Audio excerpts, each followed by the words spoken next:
Oh well, this is rather interesting. Best advice for men is just have more self-respect. I would say the best value a man can have is a solid foundation of respect for himself. What does respect for yourself mean? It means your inner mind respecting your self-perception or your self-image. We've all heard of this thing called self-image.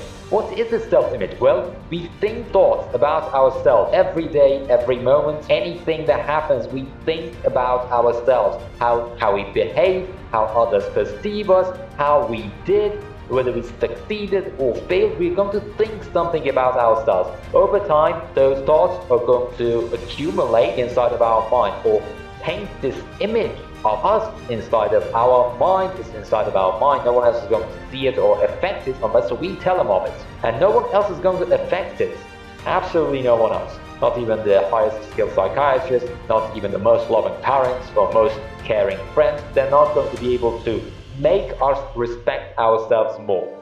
And lack of self-respect causes all kinds of problems. We all know of this thing called an imposter syndrome. What does that mean? It means that other people recognize our achievements, but we still don't recognize them. We still hate ourselves because we think that we are underachieving. That's imposter syndrome. And major cause of that is the lack of self-respect. So how do we build self-respect as men? Self-respect is the most valuable trait a man can have. How can we do it?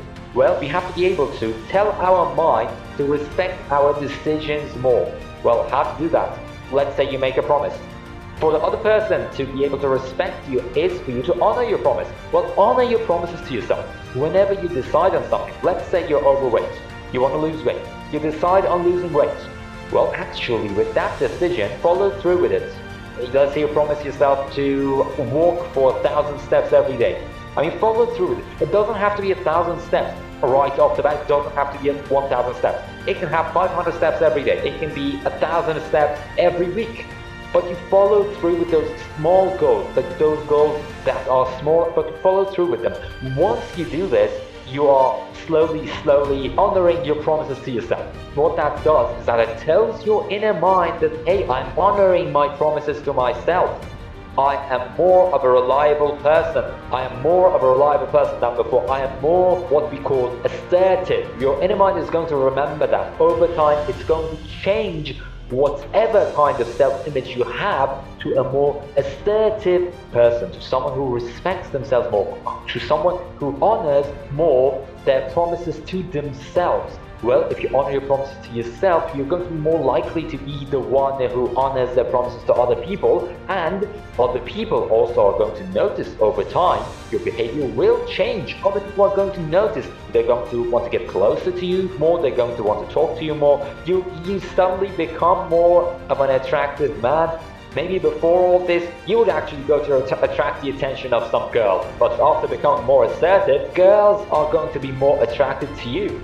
Or, alright, you could actually start even smaller than that, a weight loss situation. Let's say that you're currently addicted to a video game, addicted to some kind of drug, or addicted to masturbation, watching porn. What you're going to do? Well, you can start even smaller than before. You can actually start with a very, you may think, insignificant habit of making your bed every morning after you get out. It seems insignificant, but it's not, because it's a promise that you're making to yourself. And just like those other promises before, it's going to build more self-respect. Let's say that you don't have a body that you're proud of right now. What you're going to do? Well, you're going to decide to dedicate some time of the week, some time, if you're maybe every day, every other day, to working out. After some time of honoring your promises to yourself in regards to working out, your inner mind is going to respect you more, and your self-image is going to change to a more positive one, to one that respects you and your decisions more. So the next time you are on a spot to make a decision in regard to a challenge, whatever it may be, maybe a job race, it may be someone you really like, you want to approach them, it may be just a socializing situation, it may be just changing a habit, it may be, I don't know, losing a bad habit or getting rid of an addiction. Your mind is going to respect you more and actually encourage you to take on the challenge and do it. Yep, you're on your road to success.